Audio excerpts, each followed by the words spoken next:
Hello बच्चों, कैसे हैं आप सब। आई होप सब अच्छे होंगे। इस लॉकडाउन के चलते आपकी फिजिकल प्रेजेंस हमारी क्लासेज में हो नहीं सकती, इसलिए संस्कार एकेडमी आपके लिए ऑनलाइन प्लेटफॉर्म लेकर आया।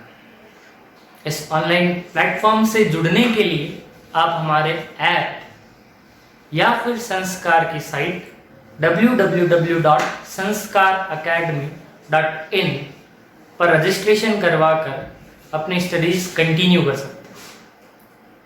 आज हम क्लास 10th की साइंस की केमिस्ट्री की बेसिक बातें करेंगे।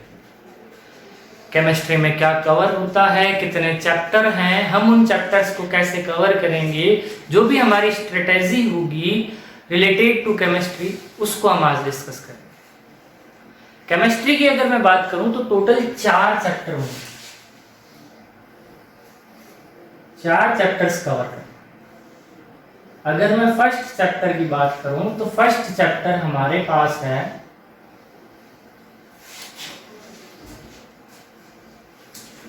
Chemistry in everyday life.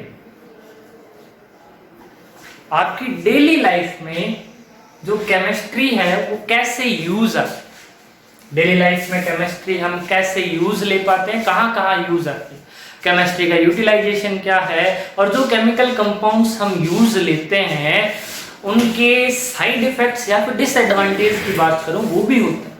उन सब की बातें इस चैप्टर में करते हैं। जैसे डेली लाइफ कैसे इफेक्ट होती है। अगर आप सुबह उठते हैं और उठते ही आप ब्रश करेंगे तो ब्रश करने के लिए जो आप कॉलगेट यूज ले रहे हैं वो भी, उसमें भी एक टाइप का केमिकल कंपाउंड ही होता है, वो भी केमिस्ट्री से रिलेटेड बात।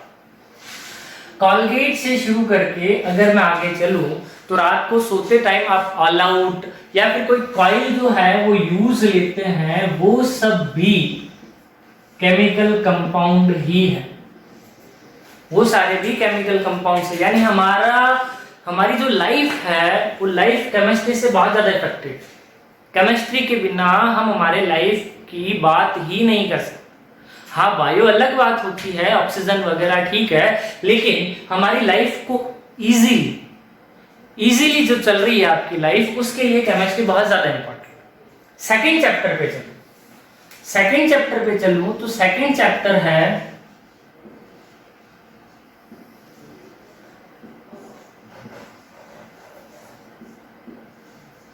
Chemical reactions and catalyst. Chemical reactions, मैंने कहा डेली लाइफ में केमिस्ट्री यूज आ रही है, आप यूज ले रहे हैं, तो मैंने बोला उसके कुछ इफेक्ट्स होंगे। वो इफेक्ट्स कैसे होते हैं? वो इफेक्ट्स होते हैं केमिकल रिएक्शंस के बेसिस, यानी जो भी कंपाउंड आपने यूज लिया है वो कंपाउंड आपकी बॉडी में जाएगा, किसी और कंपाउंड के साथ रिएक्शन करेगा और न्यू कंपाउंड का फॉर्मेशन करेगा। वो न्यू कंपाउंड जो बना है, कंपाउंड किसी कंपाउंड से रिएक्शन कर रहा है और ये जो न्यू कंपाउंड बना है, ये पूरी जो प्रोसेस है उसको आप केमिकल रिएक्शन बोल सकते हैं। कुछ केमिकल रिएक्शंस बहुत फास्ट होती है, कुछ केमिकल रिएक्शन बहुत ज्यादा स्लो होती है। यानी अगर मैं इनकी रेट की बात करूं तो सारी केमिकल रिएक्शंस की रेट डिफरेंट होगी।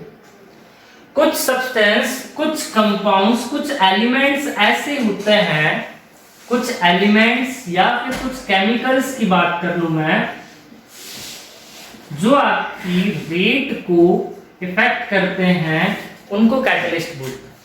कैटलिस्ट रेट को इंक्रीज भी कर सकता है, रेट को डिक्रीज भी कर सकता है। ये सब बातें करेंगे हम chemical reactions and catalyst. Third बात करूंगा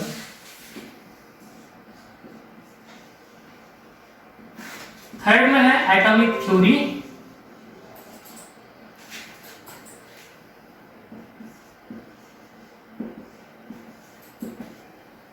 periodic classification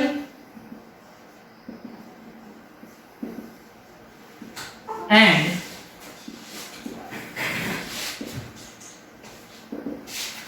properties of the element।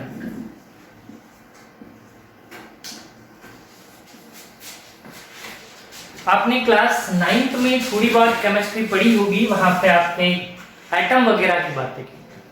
Atomic theories, atom कहां से आया उससे रिलेटेड बातें करते हैं। एटम कैसा दिखता है, एटम में इलेक्ट्रॉनिक अरेंजमेंट कैसे होगा, वो सारी बातें करेंगे एटॉमिक थ्योरीज। टाइम के साथ बहुत सारी एटॉमिक थ्योरीज आई थी, उनमें से कुछ फेल हो गई और कुछ आज तक चल रही है। तो हम जहां से एटॉमिक थ्योरीज स्टार्ट हुई थी और आज तक जो हमारे सिलेबस में कवर हो रहा है, वो सारी एटॉमिक थ्योरीज लेके चलेंगे। अब बात आती है periodic classification and properties. Periodic की बात बाद में करेंगे जब चैप्टर स्टार्ट होगा। क्लासिफिकेशन और प्रॉपर्टीज की बात। आज अर्थ पे बहुत सारे एलिमेंट्स प्रेजेंट है, ऑलमोस्ट 118 एलिमेंट्स प्रेजेंट है। उन सब की स्टडी करना पॉसिबल नहीं है, तो उनको क्लासिफाई कर दिया उनकी प्रॉपर्टीज के बेसिस पे। वो इस चैप्टर में सारा डिस्कशन होगा। लास्ट चैप्टर हमारा number 4, carbon and it's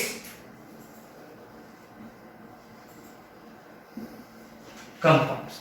carbon and it's compounds, carbon और उसके कंपाउंड की बात करें। ये तो नाइंसाफी हो गई इस चैप्टर का नाम देख के। नाइंसाफी कैसे हो गई? मैंने बोला एलिमेंट है 118, तो कार्बन में ऐसा क्या खास है कि हम सिर्फ कार्बन से रिलेटेड एक अलग चैप्टर बना के बैठे। इवन यहां तक कि क्लास 11th में जब जाएंगे तो वहां पर इससे रिलेटेड एक पूरी बुक मिलेगी। पूरी बुक कवर करती है कार्बन और उसके कंपाउंड्स। कार्बन में बहुत सारी प्रॉपर्टीज होती है, जैसे एक छोटी से लेके चलो मैं, बाकी आगे बातें करेंगे। कार्बन की एक प्रॉपर्टी होती है कैटेनेशन। कैटेनेशन का मीनिंग होता है कार्बन दूसरे एलिमेंट या फिर कार्बन के साथ ही अटैच होकर एक लॉन्ग चेन का फॉर्मेशन कर सकता है। और लॉन्ग चेन का फॉर्मेशन करेगा तो number of possible compounds of carbon वो बहुत ज्यादा होगा। इसलिए कार्बन को एक अलग से चैप्टर काउंट करना, एक अलग से चैप्टर हमारे सिलेबस में दे रखा है। इस चैप्टर को भी हम अच्छे से कवर करेंगे। अब ये तो हो गई हमारी सिलेबस की बात। जब हम रेगुलर स्टार्ट करेंगे, सबसे पहले हमें बेसिक पढ़ना होगा। बेसिक जो है वो आपने क्लास 9th में थोड़ा बहुत पढ़ा होगा।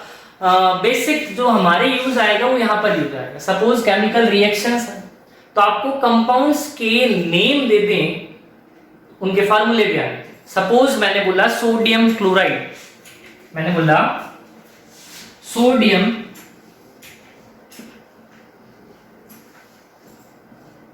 क्लोराइड, फार्मूला क्लिक करना चाहिए NaCl, सोडियम क्लोराइड। ये होता है सोडियम क्लोराइड का फार्मूला। तो हम बेसिक लेके चलेंगे। उस बेसिक में मेजर जो हम देखेंगे वो यही देखेंगे, नेम से फार्मूला या फार्मूले से नेम, वो कैसे लिखेंगे, वो सारी बातें यहां पर करेंगे। और बाकी आप हमारे साथ हमारे ऐप या हमारी साइट के थ्रू जुड़ सकते हैं और लेक्चर सीरीज को कंटिन्यू कर सकते हैं। Thank you.